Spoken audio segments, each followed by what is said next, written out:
महाभारत के युद्ध में एक ऐसा योद्धा शामिल होने आया था जिसके पास मात्र 3 बाणों की शक्ति थी और वह किसी भी क्षण में पूरे युद्ध का रुख पलट सकता था।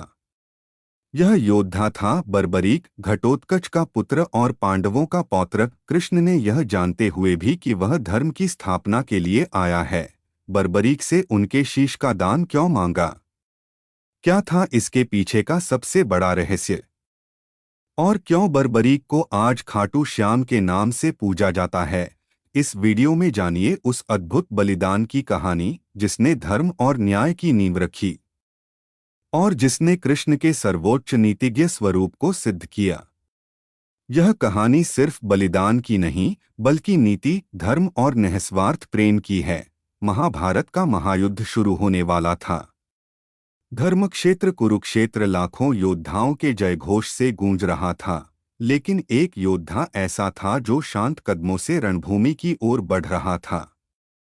वह थे बर्बरीक, जो महाबली घटोत्कच और नाग कन्या मोरवी के पुत्र थे। बर्बरीक बचपन से ही अद्वितीय शक्तियों से संपन्न थे और उन्होंने सिद्धि प्राप्त की थी। उनकी सबसे बड़ी शक्ति उनके पास मौजूद 3 अमोघ बाण थे। ये बाण ऐसे थे कि एक बाण से वह युद्ध में मौजूद हर योद्धा को चिन्हित कर सकते थे, दूसरे बाण से उन सभी को एक क्षण में नष्ट कर सकते थे और तीसरे बाण से उन्हें वापस अपने तरकश में बुला सकते थे। ये बाण त्रिलोक में किसी भी शक्ति को पलक झपकते ही समाप्त कर सकते थे।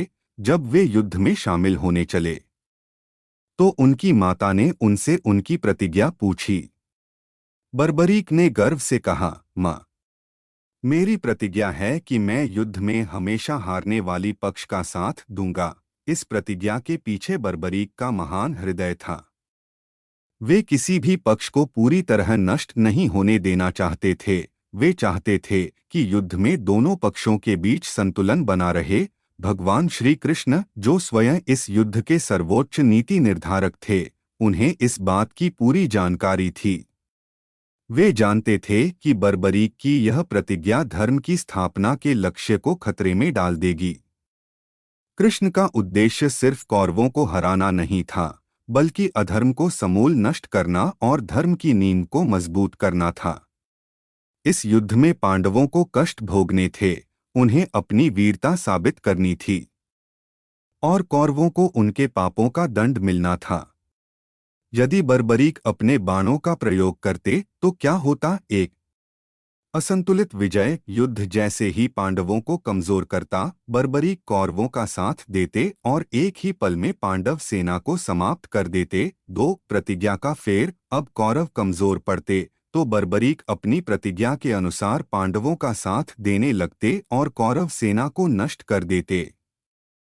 3 अंतिम परिणाम। इस चक्र के अंत में बर्बरीक के बाणों से दोनों सेनाएं नष्ट हो जातीं और युद्ध के मैदान में केवल बर्बरीक अकेले शेष बचते। यदि बर्बरीक ही एकमात्र योद्धा बचते तो यह युद्ध धर्म और अधर्म की विजय के लिए नहीं, बल्कि एक योद्धा की शक्ति के लिए जाना जाता। अर्जुन का शौर्य, भीम की गदा और युधिष्ठिर का धर्म सब व्यर्थ हो जाता। महाभारत का वास्तविक उद्देश्य नष्ट हो जाता। कृष्ण ने बर्बरीक को रोकने का निश्चय किया। उन्होंने एक साधारण ब्राह्मण का वेश धारण किया और युद्ध के मैदान के पास एक पीपल के पेड़ के नीचे बैठे बर्बरीक के पास पहुंचे। ब्राह्मण ने बर्बरीक से पूछा, हे वीर, तुम कौन हो और इतने आत्मविश्वास से युद्ध में क्यों जा रहे हो? तुम्हारे पास तो केवल 3 बाण हैं, जबकि इस युद्ध में लाखों योद्धा हैं। बर्बरीक ने मुस्कुराते हुए उत्तर दिया, महाराज, मैं घटोत्कच का पुत्र हूँ। मेरे ये 3 बाण किसी भी योद्धा से ज्यादा शक्तिशाली हैं। मैं पल भर में पूरी सेना का संहार कर सकता हूँ। ब्राह्मण ने उनकी शक्ति पर संदेह प्रकट करते हुए कहा, तुम्हारे बाणों में इतनी शक्ति है? क्या तुम इस पीपल के पेड़ के सभी पत्तों को एक साथ भेद सकते हो? बर्बरीक ने चुनौती स्वीकार की। उन्होंने पहला बाण चलाया, जिसने पीपल के पेड़ के सभी पत्तों को चिन्हित कर दिया, यहाँ तक कि एक पत्ता जो ब्राह्मण कृष्ण के पैर के नीचे छिपा हुआ था। बाण ने उसे भी भेदने के लिए कृष्ण के पैर के चारों ओर घूमना शुरू कर दिया। कृष्ण ने तुरंत अपना पैर हटा लिया। वह समझ गए थे कि बर्बरीक की शक्ति निस्संदेह थी। जब बर्बरीक ने दूसरा बाण चलाने की तैयारी की तो ब्राह्मण ने उन्हें रोका। कृष्ण ने अपने वास्तविक रूप में आकर कहा, हे बर्बरीक, मैं तुम्हारी शक्ति और तुम्हारी प्रतिज्ञा से प्रसन्न हूँ, किंतु यह युद्ध धर्म की स्थापना के लिए लड़ा जा रहा है और तुम्हारी प्रतिज्ञा इसे व्यर्थ कर देगी। यदि तुम इस युद्ध के साक्षी बनना चाहते हो तो तुम्हें युद्ध से पहले मुझे सबसे महान दान देना होगा। बर्बरीक, जो अब समझ चुके थे कि उनके सामने साक्षात भगवान हैं, उन्होंने पूछा, प्रभु, आप जो मांगे मैं देने के लिए तैयार हूँ। मुझे आपका आदेश स्वीकार है। कृष्ण बोले, हे वीर, इस युद्ध की बलि शुरू करने के लिए मुझे सबसे वीर क्षत्रिय के शीश की आवश्यकता है। तुम इस पृथ्वी के सबसे महान धनुर्धर और सबसे बड़े दानी हो, इसलिए मैं तुमसे तुम्हारे शीश का दान मांगता हूँ। यह सुनकर बर्बरीक एक पल के लिए कांप उठे। अपनी मां को दिए वचन और अपने जीवन के बीच यह एक भयानक दुविधा थी। लेकिन वह तुरंत समझ गए कि स्वयंकाल उनसे यह दान मांग रहा है। बर्बरीक ने हाथ जोड़कर कहा, प्रभु, यदि मेरे शीश का दान इस धर्म युद्ध को सफल बनाता है तो मुझे स्वीकार है, किंतु मेरी एक अंतिम इच्छा है, मैं पूरे युद्ध का साक्षी बनना चाहता हूँ।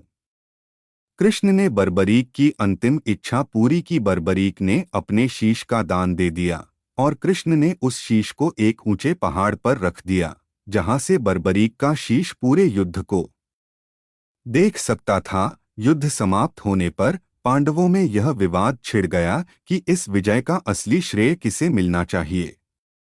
तभी बर्बरीक के शीश ने उत्तर दिया, यह विजय केवल भगवान श्री कृष्ण की नीति के कारण हुई है। मैंने युद्ध में केवल कृष्ण के चक्र को, सुदर्शन चक्र को ही घूमते देखा, जो एक क्षण में शत्रु सेना को काट रहा था। और मैंने केवल द्रौपदी के दुख को देखा, जो हर योद्धा को धर्म के मार्ग पर ला रहा था। इस महान बलिदान से प्रसन्न होकर कृष्ण ने बर्बरीक को वरदान दिया कि कलयुग में वह मेरे नाम श्याम से जाने जाएंगे और उनकी पूजा होगी। इसीलिए बर्बरीक को आज खाटू श्याम के नाम से पूजा जाता है, एक ऐसे योद्धा के रूप में जिसने धर्म की स्थापना के लिए अपनी प्रतिज्ञा और अपना जीवन दोनों का बलिदान दे दिया। कृष्ण ने बर्बरीक से शीश का दान इसलिए मांगा ताकि महाभारत का युद्ध नीति और धर्म के सिद्धांतों पर लड़ा जाए, न कि किसी एक अमोघ अस्त्र की शक्ति पर। यह बलिदान महाभारत के उद्देश्य को सिद्ध करने के लिए अनिवार्य था। वीडियो को लाइक और शेयर करें। ऐसे ही पौराणिक कथाओं के लिए चैनल को सब्सक्राइब करें।